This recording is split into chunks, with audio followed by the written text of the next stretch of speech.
तो फाइनली हम शुरुआत करते हैं एनएलपी के साथ। एनएलपी का मतलब होता है नेचुरल लैंग्वेज प्रोसेसिंग।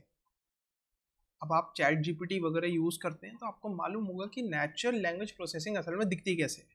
वो कैसे हमारी नेचुरल लैंग्वेज यानी कि इंग्लिश, हिंदी या जो भी भाषा आप बोलते हैं उसको यूज़ करके वो आंसर्स देती है, ठीक है ना, और समझ पाती है हम क्या कह रहे हैं। तो ये चीज़ कैसे होती है इस बारे में हम जानेंगे। बैकग्राउंड में क्या चलता है, मॉडल्स कैसे वर्क करते हैं, पूरा ऊपर से नीचे तक का आर्किटेक्चर समझेंगे। तो लेकिन उसको समझने से पहले सबसे पहले हमें शुरुआत करनी चाहिए कि नेचुरल लैंग्वेज होती क्या है और उसमें क्या क्या इश्यूज होते हैं, ठीक है। फिर उन इश्यूज को हम डिफरेंट डिफरेंट मेथड्स और मॉडल्स को यूज़ करके उसे सॉर्ट आउट करेंगे और लेयर बाय लेयर चढ़ते चले जाएंगे। तो शुरुआत करते हैं सबसे पहले नेचुरल लैंग्वेज में।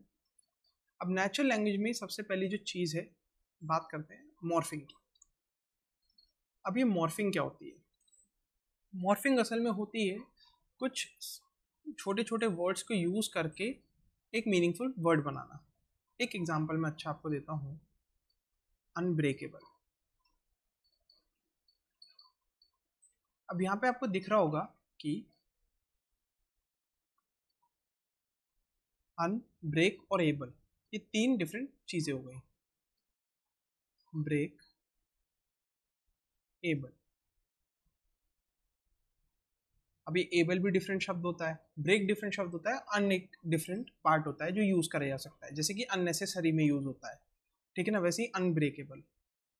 तो ये हमारी मॉर्फिंग हुई, डिफरेंट वर्ड्स को यूज़ करके हम एक मीनिंगफुल वर्ड फॉर्म कर रहे हैं।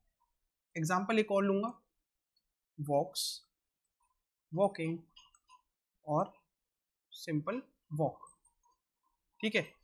ये है तो डिफरेंट स्ट्रिंग्स। कंप्यूटर क्या है, वो जीरोज और वन में चलता है, वो एज अ स्ट्रिंग देखेगा इसे भाई कि ये जो तीन है ये डिफरेंट डिफरेंट स्ट्रिंग्स हैं, ठीक है ना, ये सेम नहीं है। लेकिन एक्चुअल में वॉक्स, वॉकिंग, वॉक सेम चीज़ है, ठीक है ना। यहाँ पे वॉक और आईएनजी को यूज करके हमने एक शब्द बना दिया, लेकिन उसका जो मीनिंग है वो सेम है, ठीक है ना। ऐसी वॉक्स के साथ हम वॉक के साथ हमने एस लगा दिया, वॉक्स है, सेम चीज़ है, मतलब सेम है उसका। तो कंप्यूटर को ये बात कैसे पता चली, ये जो स्ट्रिंग्स हैं डिस्पाइट बीइंग डिफरेंट इनका मतलब सेम है, ठीक है ना।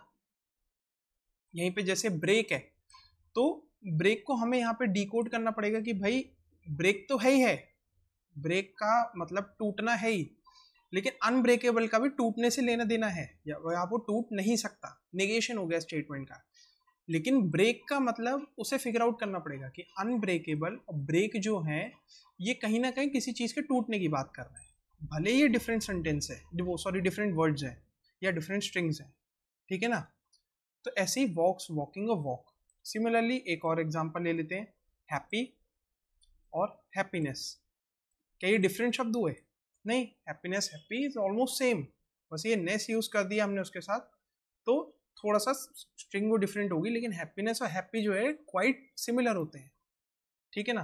तो यहाँ पे आप समझ रहे होंगे कि दिक्कत कैसी आ रही है, कि कंप्यूटर को लग रहा है डिफरेंट स्ट्रिंग्स है डिस्पाइट बिंग इनका मीनिंग सेम है ना। तो ये रही बात मॉर्फिंग की। अब आते हैं सिंटैक्स के। सिंटैक्स आप सब समझते ही होंगे कंप्यूटर लैंग्वेज में, कि आपने एक कोड दिया और उसमें से उसने पीसेस निकाल के उसका सेंस बनाया, ठीक है ना। अब आपने जैसे सिंपली मैं पाइथन का एक लिखूँ, प्रिंट का कोड लिखूँ हेलो, ठीक है ना, तो वो क्या करता है, इसे टोकन्स में कन्वर्ट करता है। भाई प्रिंट एक टोकन हो गया, ये एक ब्रैकेट एक अलग टोकन हो गया, ये कोट्स अलग हो गए, ठीक है ना। ये सब में ब्रेक करता है। अगर आपने कंपाइलर डिज़ाइन पढ़ा हो तो आपको ये मालूम होगा कि कैसे एक सिंटैक्स ट्री बनता है, और ये इन सबको डिफरेंट टोकन्स लेके फिर फिगर आउट करता है कि यूज़र जो है या फिर जो बंदा कोड कर रहा है वो कहना क्या चाह रहा है। तो उसे पता चलता है, ओके प्रिंट आया, एक ओपन ब्रैकेट आया, ठीक है, फिर एक ओपन कोट्स आया हमारे पास, डबल कोट्स, फिर कोई कुछ भी शब्द आया हेलो, ठीक है ना, HELLO जो भी है, फिर उसके बाद क्लोजिंग कोट्स आए, है ना, फिर उसके बाद हमारे पास क्लोजिंग ब्रैकेट आया। तो ये काइंड ऑफ एक प्रिंट का स्टेटमेंट है। अगर यहाँ से मैं ये गायब कर दूँ तो सिंटैक्स एरर आ जाएगा। तो आप समझ गए होंगे सिंटैक्स से क्या लेना देना है, चीज़ों को समझना। अब एक एग्जांपल देता हूँ, बड़ा अच्छा सा मेरे को एक एग्जांपल मिला। I saw the man with a telescope.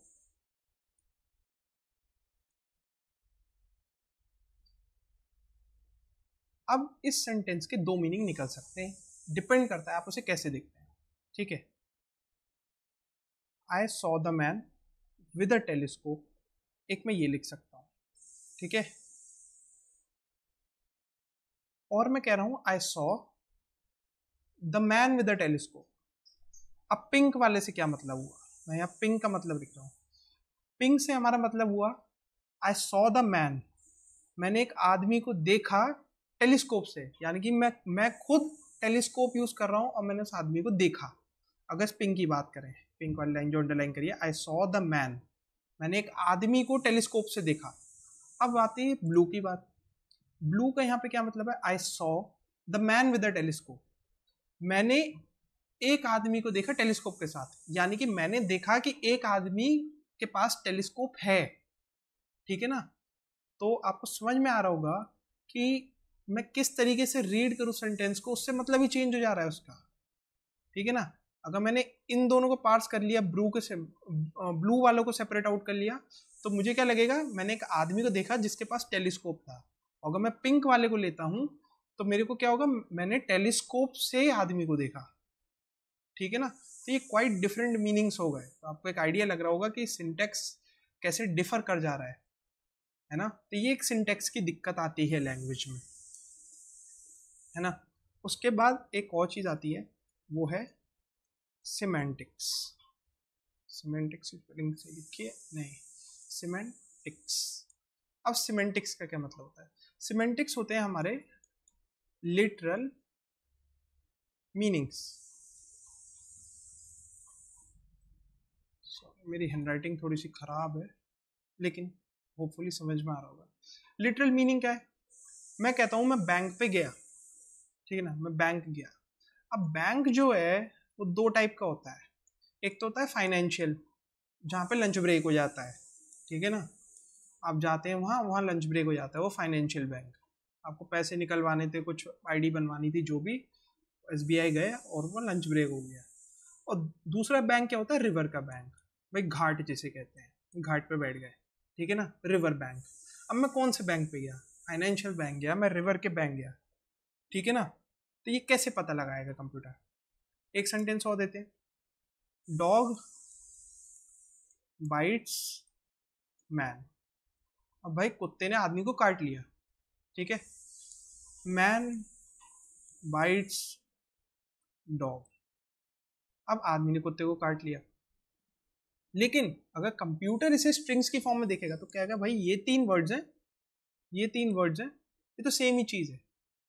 अगर उसे पोजिशनली समझ में नहीं आया कि इसको यहाँ रखने से या इसको यहाँ रखने से चीजें चेंज हो रही है, और सिर्फ हमने स्ट्रिंग्स देखी कि चलिए सिर्फ स्ट्रिंग्स की बात करते हैं, मैंने कहा चलो कंप्यूटर को सिखाना ही है बोलना, उसे स्ट्रिंग सिखा दो, हर वर्ड का क्या मतलब है वो खुद पता लगा लेगा।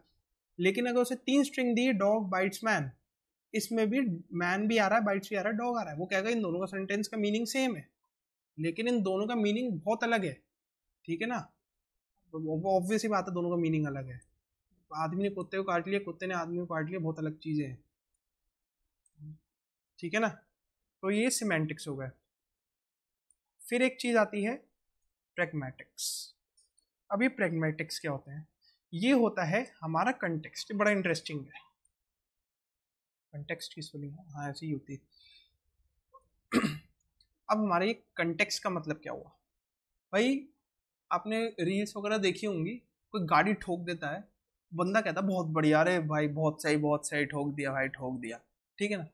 वो नाइस वर्क, मान लिया आपने कहा नाइस वर्क, किसी ने आके ठोक दी, गाई बाइक ठोक दी, या फिर स्लिप कर गई व्हीली मारते हुए, कोई आपका दोस्त व्हीली मार रहा, आपने कहा अरे बहुत सही, है ना, नाइस वर्क।